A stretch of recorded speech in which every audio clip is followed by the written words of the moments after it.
ఈశ్వరరావు గారు హెచ్చర్ల. అధ్యక్ష నమస్కారం.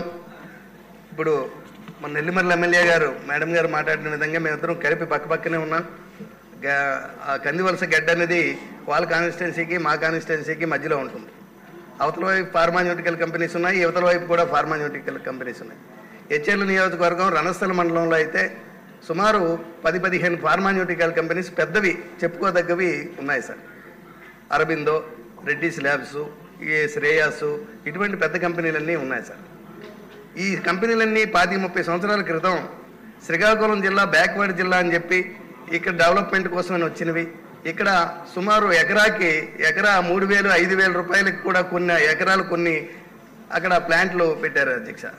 ఆ సమయంలో ఏదో ఉద్యోగాలు ఇస్తారు కదా, మన భూములు ఇచ్చేద్దాం, ఉద్యోగాలు వస్తాయి మన పిల్లలకి, భూములు పంటలు పండట్లేదు అనే ఉద్దేశంతో అప్పుడు అందరూ కూడా ఆ భూములు త్యాగం చేశారు అధ్యక్ష.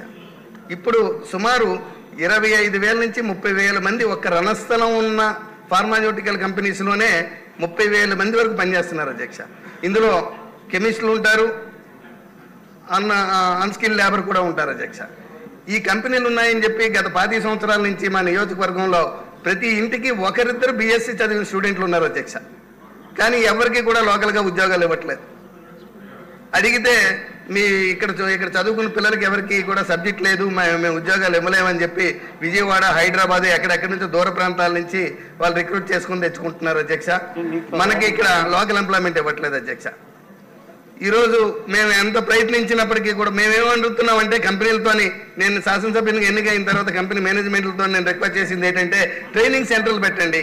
మీ స్కిల్ ఒకవేళ వీళ్ళ దగ్గర సబ్జెక్ట్ లేకపోతే మీరు 3 నెలలు 6 నెలలు ఫ్రీగా మీ ట్రైనింగ్ వర్క్ చేయించుకోండి, ట్రైనింగ్ చేయించాలి, ఎంప్లాయ్మెంట్ ఇవ్వండి అని మేము రిక్వెస్ట్ చేస్తున్నాం అధ్యక్ష. అలాగే స్కిల్ డెవలప్మెంట్ అంటే ఫార్మాన్యూటికల్ కంపెనీస్ ఎక్కువ ఉన్నాయి అధ్యక్ష. 2 నిమిషాలు ఇవ్వండి అధ్యక్ష. ఫార్మాన్యూటికల్ కంపెనీస్ అధ్యక్ష సభ్యులు ఎక్కువగా ఉన్నారు అధ్యక్ష. ఒక్క నిమిషం అధ్యక్ష. ఇదే మేడం ఇందాక చెప్పినట్టు ఈ ఫార్మాన్యూటికల్ కంపెనీలు వ్యర్థాలన్నీ కూడా సముద్రంలో వదిలేయటం వల్ల అక్కడ ఉన్నటువంటి మత్స్యకారులు ఉన్నారు అధ్యక్ష. సుమారు మా నియోజకవర్గంలో 15,000 మంది మత్స్యకారులు ఉన్నారు అధ్యక్ష.